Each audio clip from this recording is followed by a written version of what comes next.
All right, this next story may sound like something out of, well, a Hollywood thriller. A Saudi inventor has created a killer microchip.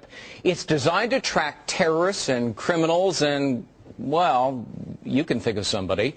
Not only does it include a GPS device, it also has a lethal dose of cyanide, which can be activated at any time. You get my point?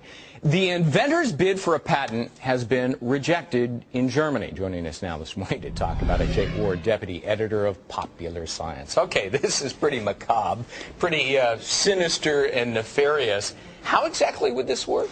Well, there's a category of technology that involves GPS tracking systems being shrunk down to the size where you could actually implant it surgically. And we've seen a number of applications for this. This is without question the most sinister version of it that I've certainly heard of. You know, and the notion of tracking criminals is not new, but the notion of killing them remotely, I think, is a whole new thing. Yeah, and Germany says, look, we're not going to approve this. That's because right. For that very purpose. And apparently, in some of the paperwork in applying for the patent, you know, you could track fugitives from justice, terrorists, illegal immigrants, criminals, political opponents, defectors, and Saudi Arabians who don't return home from pilgrimage. It's a little bit wild. I agree. I mean, the thing about you know, this kind of patent is Germany has very tight laws about making sure that you're not registering something that really is just a bad idea, a scary idea. And in this case, this guy obviously has some very strong feelings about what it would be used for, but it just seems a little outlandish. Yeah. Well, terrorist groups might be interested. I'm sure they'd be happy to grant their own form of a patent for that. Sure.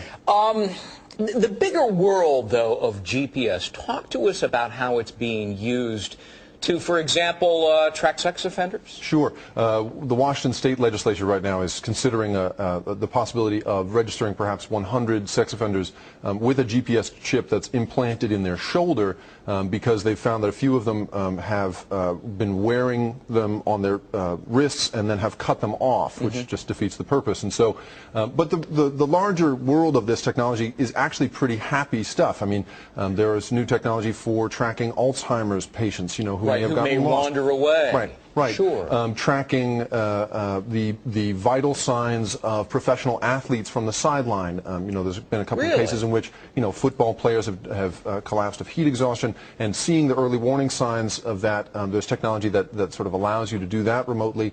You know, even something as benign as keeping track of your dog. You know, a radio frequency tag implanted in your pet. The vet, you know, finds a stray, scans it, and finds its rightful owner in an instant. Yeah. Do you see an explosion of the use of GPS devices? And obviously a lot of people are concerned about an intrusion of privacy. Absolutely, sure. I mean, I think that there is a trade-off there, and obviously this you know, the inventor who filed for this patent has gone across the line in terms of privacy. Yeah. But the use of GPS in the future will allow you to, you know, you'll never lose your wallet again. You'll never lose your keys again. Right. It's that kind of stuff where you're going to, you know, you'll be able to beep any object you own, you know, and find it in the house. And so, you know, there's the vicious expression, and then there's the really, really helpful expression that I think we'll see in the future. You know, I lose socks in the dryer. I don't know how that happens. Maybe that would help me in that regard. Thanks.